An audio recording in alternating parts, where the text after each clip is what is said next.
Jan Ackman se desvaneció en la soledad. Betsy sufrió una rara enfermedad, pero ¿por qué sellar los archivos? ¿Por qué sonó el teléfono de Betsy después de que dijeron que se había ido? ¿Una serie de espeluznantes casualidades o un secreto que aún no está maduro para revelarse? Tal vez sea tan claro como dice la línea oficial, o tal vez la verdad va más allá de cualquier cosa que hayamos soñado. De cualquier manera, esto es solo una teoría, una pieza irregular de un vasto rompecabezas inacabado. Capítulo 1. La tragedia perfectamente imperfecta. Jan Ackman, un nombre que alguna vez fue sinónimo de creatividad vibrante, ahora fue tragado por el silencio invasor de su propio hogar, desvaneciéndose en la soledad con cada día que pasaba. Su esposa, Betsy Arakawa, una mujer vibrante y activa, sucumbió a una repentina y rara enfermedad. Pero las circunstancias que rodearon sus muertes plantearon más preguntas que respuestas, arrojando una larga sombra sobre la narrativa oficial. ¿Por qué se sellaron los expedientes de casos críticos, manteniendo los detalles en secreto? Y quizás aún más escalofriante, ¿por qué el teléfono de Betsy emitió un zumbido débil y persistente, después la declararon muerta, un eco tecnológico de una vida abruptamente silenciada? ¿Fueron meras coincidencias espeluznantes, una serie de desafortunadas casualidades que conspiraron para crear un tapiz macabro? ¿O representaban un secreto cuidadosamente guardado, una verdad que aún no estaba lista para ser desenterrada y cuyos zarcillos llegaban a los rincones oscuros de lo desconocido? Quizás la explicación fue tan sencilla como afirmaban las autoridades, una trágica confluencia de causas naturales. Pero, ¿qué pasaría si la realidad se extendiera mucho más allá de los confines del entendimiento aceptado, una conspiración tejida tan intrincadamente que sus hilos fueran casi invisibles? Esto es, en este momento, simplemente una teoría, una única pieza irregular extraída de un vasto rompecabezas inacabado, un rompecabezas que exigía ser completado, sin importar el costo. Santa Fe, Nuevo México. El aire vibra con energía artística, donde la antigua arquitectura de adobe contrasta marcadamente con las elegantes líneas de las galerías modernas. Es un lugar donde el espíritu del desierto se entrelaza con el refinamiento de las expresiones culturales, creando una atmósfera única y cautivadora. Pero el 26 de febrero de 2025, la tranquilidad de este idílico pueblo quedó irrevocablemente destrozada. Una llamada urgente rompió la calma de la mañana, llegó a los despachadores del Departamento de Policía de Santa Fe y puso en marcha una cadena de eventos que desmoronarían la fachada cuidadosamente construida de una comunidad aparentemente común y corriente. James O'Reilly y Marcus Vega, dos técnicos experimentados en sistemas de calefacción, se convirtieron sin saberlo en los primeros testigos de la tragedia que se estaba desarrollando. Esa fatídica mañana, convocados a la residencia de Ackman para solucionar un posible mal funcionamiento del horno, se encontraron con un silencio inquietante. Intentaron anunciar su presencia, una serie de llamadas telefónicas insistentes, golpes persistentes e incluso el repetido timbre de la puerta, pero la casa permaneció obstinadamente indiferente. Curiosamente, la puerta principal estaba abierta. No había señales de entrada forzada, ni ventanas rotas ni marcos de puertas astillados, solo una inquietante quietud que emanaba del interior. Una creciente sensación de inquietud comenzó a invadir a los dos hombres, una premonición de que algo terrible estaba mal. Después de un momento de vacilante deliberación, O'Reilly empujó suavemente la puerta abierta hacia adentro. El interior de la casa parecía intacto, cada objeto colocado meticulosamente, manteniendo un orden casi estéril.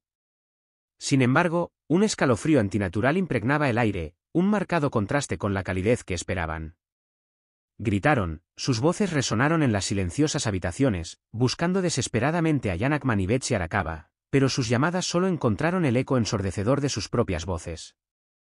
Impulsados por una creciente sensación de aprensión, se aventuraron más profundamente en la casa, sus pasos amortiguados por las gruesas alfombras. En el cuarto de lavado, descubrieron a Jan tirado inmóvil en el suelo. En una habitación separada, encontraron la forma sin vida de Betsy, inmóvil y en silencio. El descubrimiento desencadenó una oleada de actividad. Los agentes de policía invadieron la residencia de Ackman e iniciaron una investigación rápida y exhaustiva.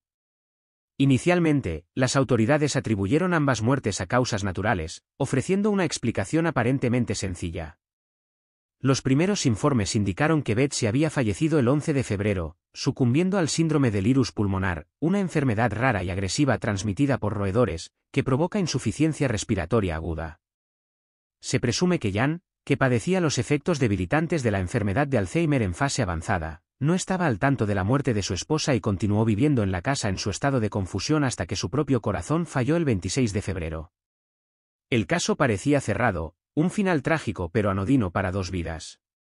Sin embargo, la narrativa comenzó a desmoronarse cuando el Dr. Josiah Child, el médico de la familia Ackman, decidió romper su silencio.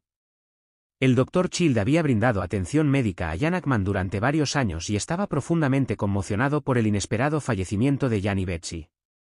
Sin embargo, un detalle particular seguía grabado en su mente, una anomalía que se negaba a ser ignorada. Betsy se había puesto en contacto con su clínica el 12 de febrero, un día completo. Después supuestamente estaba fallecida, según los informes oficiales. Recuerdo vívidamente esa llamada, relató el Dr. Child, su voz teñida de una mezcla de incredulidad y preocupación. Betsy llamó esa mañana para programar una cita para Jan. Expresó su preocupación por su salud y mencionó algunas molestias recientes en el pecho que había estado experimentando. Después de concertar la cita de Jan, procedió a programar una para ella, una solicitud un tanto inusual ya que no era una paciente habitual. Sí, como decían los informes oficiales, Betsy había muerto el 11 de febrero, quien era la mujer que había hecho esa llamada telefónica el día 12. El Dr. Child continuó, con el ceño fruncido mientras pensaba. No mostraba signos de enfermedad grave. Su voz era fuerte y clara, sin indicios del virus H, que se habría manifestado en dificultad para respirar y ataques de tos. De hecho, parecía más preocupada por la condición de Jan que por la suya propia. Esta llamada telefónica desencadenó una inconsistencia flagrante. ¿La policía había manejado mal la línea de tiempo, pasando por alto una prueba crucial? ¿O había algo mucho más siniestro acechando bajo la superficie, una verdad oculta deliberadamente? El Dr. Child añadió otro detalle desconcertante al misterio que se estaba desarrollando. Betsy nunca llegó a su cita programada para la tarde del 12 de febrero.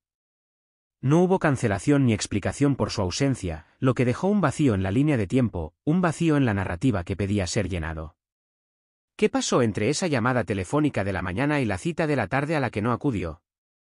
Después de que el Dr. Child revelara esta información, el Departamento de Policía de Santa Fe se vio obligado a reabrir la investigación. El informe forense inicial había atribuido definitivamente la muerte de Betsy al virus Irus, pero un nuevo examen posterior reveló una discrepancia significativa. No había pruebas concluyentes de que hubiera contraído el virus en sus últimos días. El síndrome pulmonar de Irus causa estragos en los pulmones, provocando que sus víctimas tengan dificultades para respirar, tosen incesantemente y, finalmente, desaparecen a una velocidad alarmante. Sin embargo, quienes habían visto a Betsy en los días previos a su supuesta muerte a principios de febrero no informaron tales síntomas. La última vez que vi a Betsy, parecía perfectamente bien, reveló un amigo cercano de la familia, sacudiendo la cabeza con desconcierto. Estaba de compras, conduciendo su coche, siguiendo con su rutina diaria. No había ningún indicio de ningún problema respiratorio. Para hacer la situación aún más desconcertante, los investigadores de la policía no encontraron rastros de actividad de roedores dentro de la casa de Ackman, la fuente típica del virus mortal. Entonces, ¿qué causó realmente la muerte de Betsy? ¿O había en juego una causa más insidiosa y no revelada? Añadiendo otra capa de complejidad a la investigación, no hubo signos de robo ni ninguna otra forma de disturbio. La residencia Ackman permaneció notablemente intacta, cada elemento en su lugar apropiado. No faltaban objetos de valor, ni señales de entrada forzada ni indicios de una lucha violenta. Pero si Jan, como paciente de Alzheimer en etapa avanzada, había estado viviendo solo en la casa durante 2 semanas, sin darse cuenta de la muerte de Betsy, ¿cómo había logrado sobrevivir? No hubo registros de entregas de alimentos entre el 11 y el 26 de febrero, ni indicios de que alguien hubiera estado cuidándolo. Además, no se realizaron llamadas desde el teléfono de Jan durante ese mismo periodo. La idea de que una persona que sufre de Alzheimer avanzado pueda sobrevivir sola durante 2 semanas supera los límites de la credibilidad. Entonces, ¿alguien visitó la casa entre el 11 y el 26 de febrero? Y si es así, ¿cuál era su propósito? ¿Qué acciones emprendieron dentro de esos muros?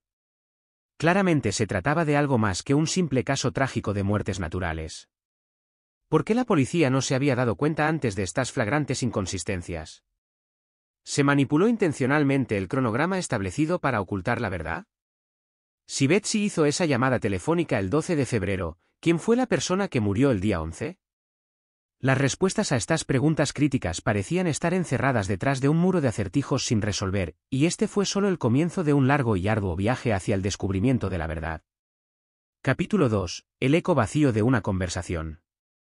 Betsy Arakawa, según todos los indicios, no debería haber podido hacer una llamada telefónica el 12 de febrero. Sin embargo, según testimonios irrefutables, así fue. Lo que comenzó como una llamada telefónica aparentemente rutinaria pronto se convirtió en un enigma inexplicable, una anomalía desconcertante que desafiaba toda explicación lógica. ¿Cómo podría alguien declarado oficialmente fallecido el 11 de febrero entablar una conversación, concertar citas y hacer planes para el futuro? A la mañana siguiente, el Dr. Josiah Child se encontró repitiendo cada detalle de esa llamada telefónica aparentemente normal. Recordó vívidamente la voz de Betsy, firme y clara, sin ningún rastro de enfermedad grave. Habló principalmente sobre el deterioro de la salud de Yanakman, su reciente malestar e incluso mencionó casualmente que ella misma se sentía un poco fatigada, pero su tono no transmitía nada alarmante, nada que sugiriera que estuviera al borde de la muerte. Ciertamente no era la voz de alguien que se desvanecía rápidamente.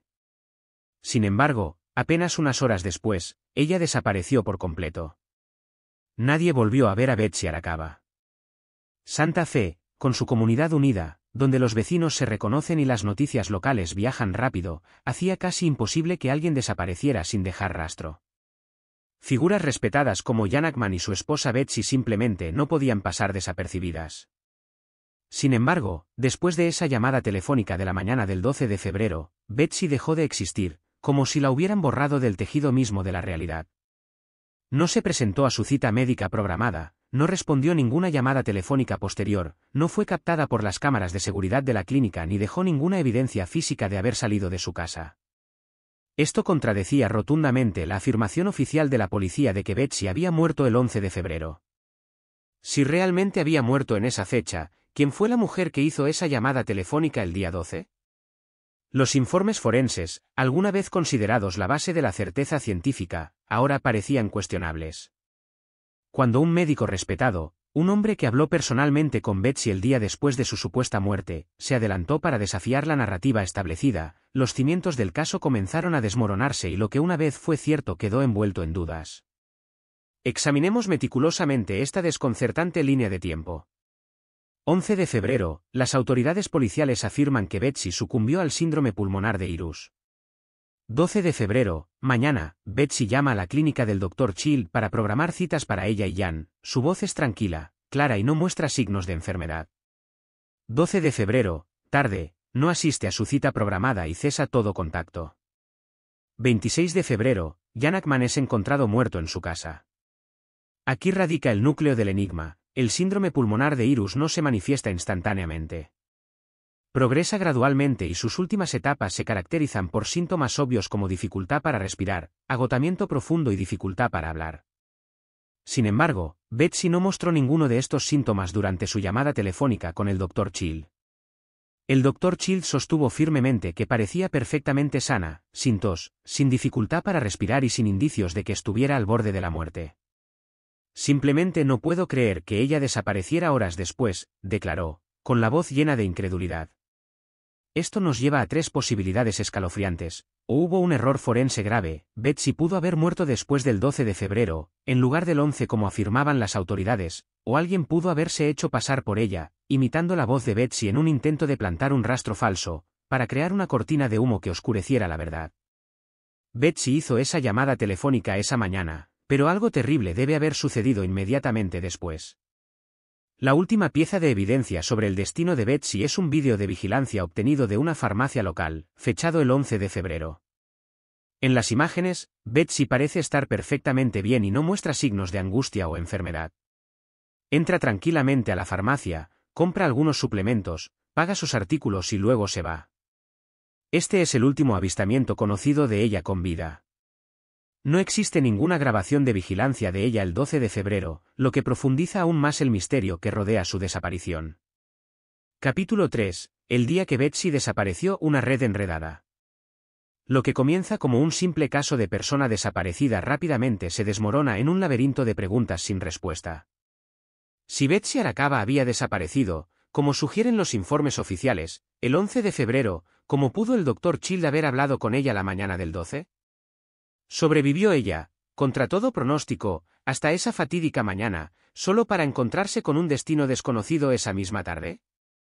Puede existir una explicación lógica, un simple descuido, pero cuanto más se profundiza en este enigma, más se oscurece la verdad. Betsy, al parecer, desafió la línea de tiempo.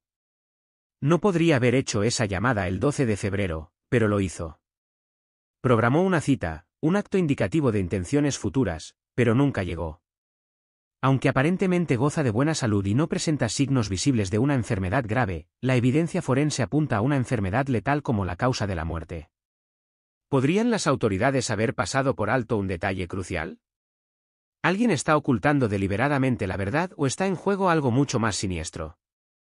¿Alguien orquestó la desaparición de Betsy inmediatamente después de esa improbable llamada telefónica? Cada día que pasa, este caso se siente menos como una simple desaparición y más como un acertijo sin solución. El 11 de febrero, Betsy Arakawa fue capturada por última vez en un vídeo de vigilancia granulado, entrando a una modesta farmacia de Santa Fe. Después de eso, ella simplemente desapareció, sin dejar huella digital, ni mensajes de texto, ni correos electrónicos, ni llamadas telefónicas posteriores, salvo la anomalía que ocurrió en la mañana del 12 de febrero. La transición de una mujer aparentemente sana, que compra medicamentos y vitaminas, a una ausencia total de la red en menos de 24 horas plantea la pregunta, ¿qué le pasó realmente a Betsy Arakawa? Esas imágenes de la farmacia sirven como la última prueba irrefutable de la existencia de Betsy Arakawa. La grabación la muestra vestida con un abrigo oscuro y un pañuelo claro, ingresando al establecimiento exactamente a las 3 de la tarde y 45. Su comportamiento es tranquilo, sus movimientos pausados, sin revelar ningún signo de la grave enfermedad que supuestamente se cobró la vida. Betsy seleccionó sus suplementos y vitaminas habituales, pagó con tarjeta de crédito y salió tranquilamente de la farmacia. No había pánico visible, ni señales de que alguien la acompañara, ni indicios de que la estuvieran siguiendo. Este momento aparentemente rutinario sirve como la pieza final y tangible del rompecabezas antes de que todo caiga en el reino de lo críptico. Después de salir de la farmacia esa tarde, nunca más se volvió a ver a Betsy Arakawa. Varias teorías intentan explicar este repentino y completo acto de desaparición, pero cada teoría plantea una multitud de preguntas difíciles e inquietantes. Una teoría destacada postula que Betsy sucumbió a su enfermedad esa misma noche, el 11 de febrero. Sin embargo, esto plantea una pregunta imposible: ¿quién, entonces, hizo la llamada el día 12? Si los informes oficiales de la policía son correctos y Betsy falleció a última hora del 11 de febrero a causa de una infección virulenta, entonces la llamada del 12 de febrero se vuelve completamente imposible. El Dr. Joshua Child, sin embargo, se mantiene firme en su testimonio y jura bajo juramento que habló con Betsy a la mañana siguiente. Recuerda que su voz era serena, sin ningún indicio de dificultad para respirar ni ningún otro síntoma de enfermedad grave. Si efectivamente se había ido el día 11, ¿quién hizo esa llamada al día siguiente? Otro escenario sugiere que Betsy, de hecho, sobrevivió hasta el 12 de febrero. Pero si este es el caso, ¿a dónde fue después? La realidad de la llamada da la vuelta al asunto. ¿Qué fue finalmente de ella? No se presentó a su cita programada con el Dr. Child, no regresó a casa y nunca volvió a aparecer en ninguna otra cámara de seguridad o registro público.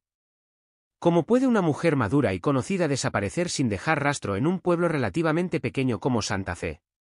Si alguien secuestró a Betsy, ¿por qué no hubo testigos del crimen? ¿O alguien escenificó meticulosamente toda esta serie de acontecimientos? Y, de ser así, ¿cuál fue el motivo?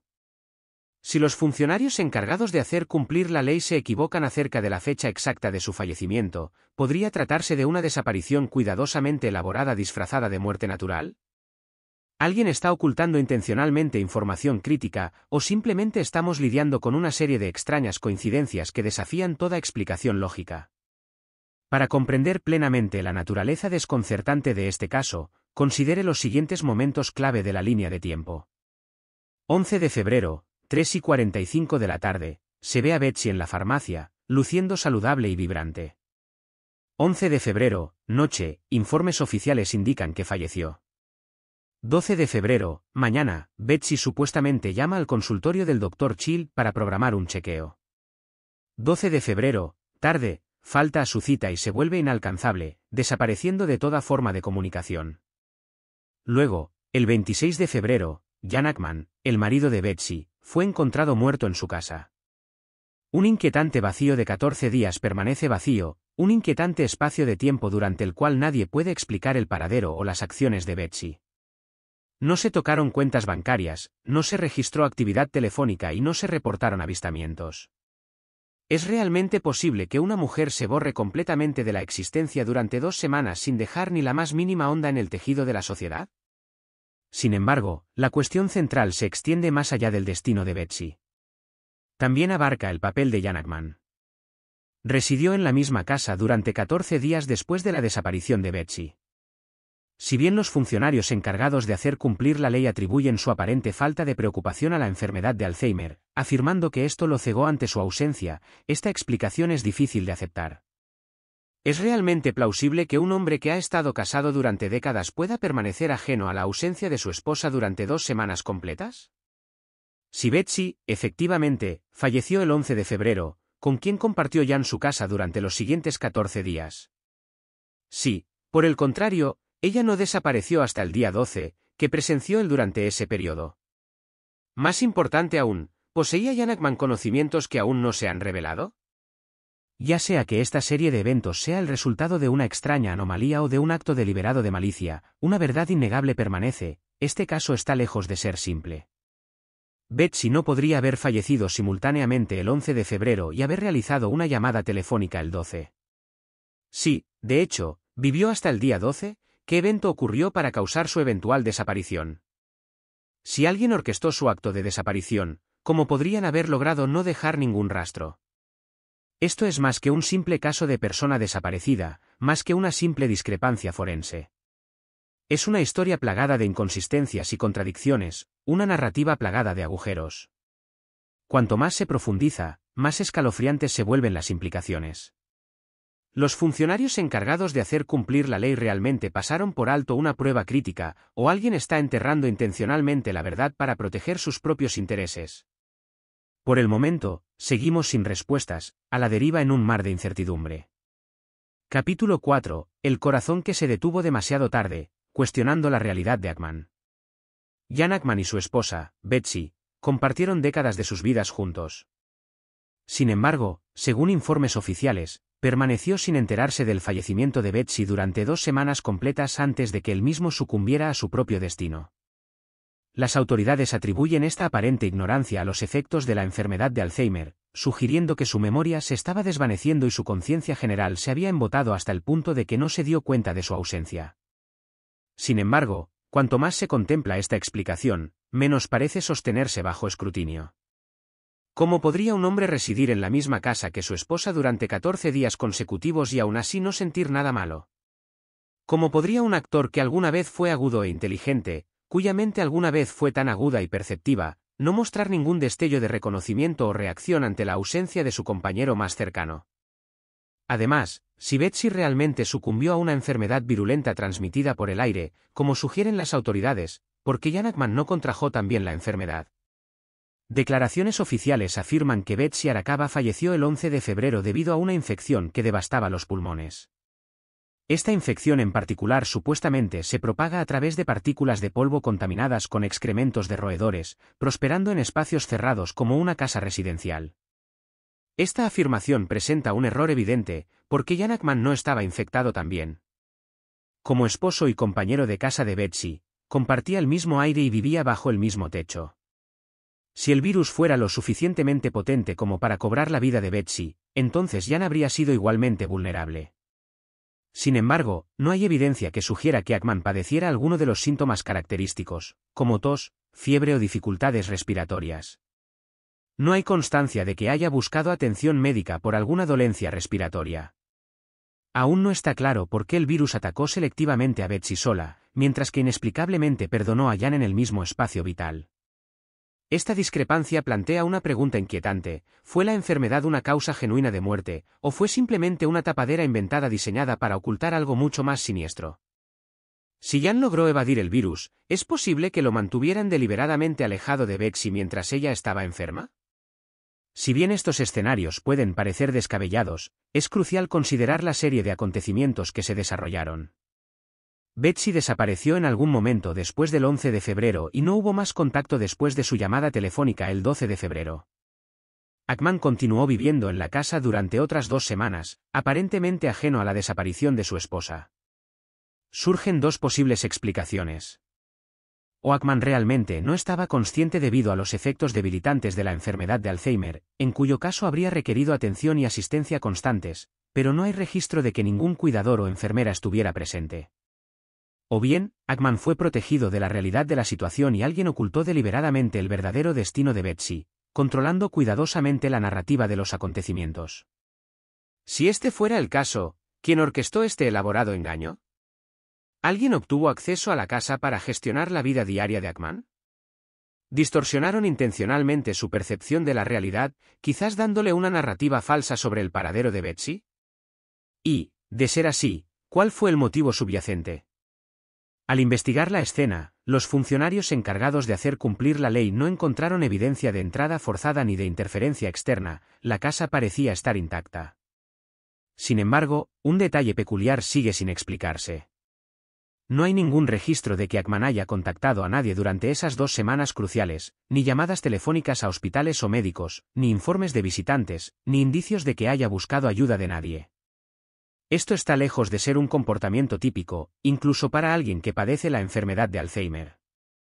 Ackman era un ser humano, un marido profundamente conectado con Betsy durante décadas. Parece improbable que no se hubiera dado cuenta de que algo andaba mal tras su repentina desaparición. Entonces, ¿por qué no mostró ninguna reacción exterior? ¿Se le impidió deliberadamente hacerlo? A medida que las circunstancias que rodearon la desaparición de Betsy se vuelven cada vez más oscuras, surge una pregunta crucial: ¿tenía Jan Ackman conocimiento de los verdaderos acontecimientos que ocurrieron? Si Betsy efectivamente falleció el 11 de febrero, ¿por qué él no notó su ausencia? Si vivió hasta el día 12, ¿quién orquestó su desaparición después? Y, si sospechaba que algo andaba mal, ¿lo silenciaban de alguna manera para impedirle revelar la verdad?